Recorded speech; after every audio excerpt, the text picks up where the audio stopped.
Dr. Mark Nikkel is a fellowship-trained and board-certified sports medicine surgeon at Bronson Orthopedic and Joint Specialists. He provides orthopedic care for individuals in and around South Haven. Dr. Nikkel works in partnership with physician assistant Kathleen Martinez. Speaking to Dr. Nikkel today about knee replacement surgery or arthroplasty. Doctor, why would someone require a knee replacement? A patient who requires a knee replacement is one who has debilitating pain and limited mobility as a result from arthritis, injuries, deformities, or autoimmune problems. How do you diagnose the need for a knee replacement? The diagnosis for knee replacement involves patient's complaints, subjective complaints, and objective findings. X-rays show how significant the problem is. CT and MRI may also be utilized for diagnosis purposes. Are there steps or treatments you take before you move to a knee replacement? The steps and treatments taken prior to knee replacement involve injections, either cortisone or gel shots, medications, physical therapy, and bracing. So what's involved in a knee replacement surgery? What can a patient expect during and after the surgery? Once someone decides to proceed with knee replacement, I review the procedure in detail with the patient. I provide a brochure and utilize a model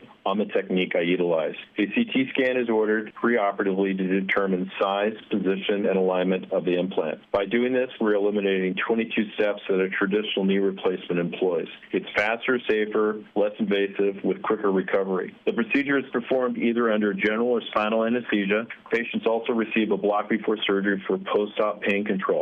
Most patients are able to go home day of surgery. Patients are subsequently seen for the next 2 weeks weekly for dressing changes and staple removal. Physical therapy starts at week 2. X-rays are taken at week 6. Patients are then seen at 3 months, 6 months, and then yearly. How does a patient prepare for knee replacement surgery? Preparation for knee replacement involves getting the CT scan first. Dental appointments must be up to date. Blood work and medical clearance are obtained. All patients go to a class explaining the procedure in detail. In addition, all patients have a nurse navigator to assist them in preparation for the surgery. What's the recovery and rehabilitation process for a knee replacement? Patients typically recover from knee replacement in 6 to 10 weeks. Most of my patients that undergo this procedure that are golfers are able to golf typically at 6 weeks. Patients are able to drive 2 to 4 weeks post-op. Therapy starts week 2 and goes up to 3 months. So how would someone contact the practice about questions or to schedule an appointment? Call us at 855-618-2676. Same-day orthopedic appointments may be available. Same-day appointments are based on the level of care needed, the time of day you call, and provider availability. Visit bronsonhealth.com/ortho for more information about orthopedic care at Bronson. Thanks, Dr. Nikkel, fellowship-trained, board-certified sports medicine surgeon at Bronson Orthopedic and Joint Specialists in South Haven.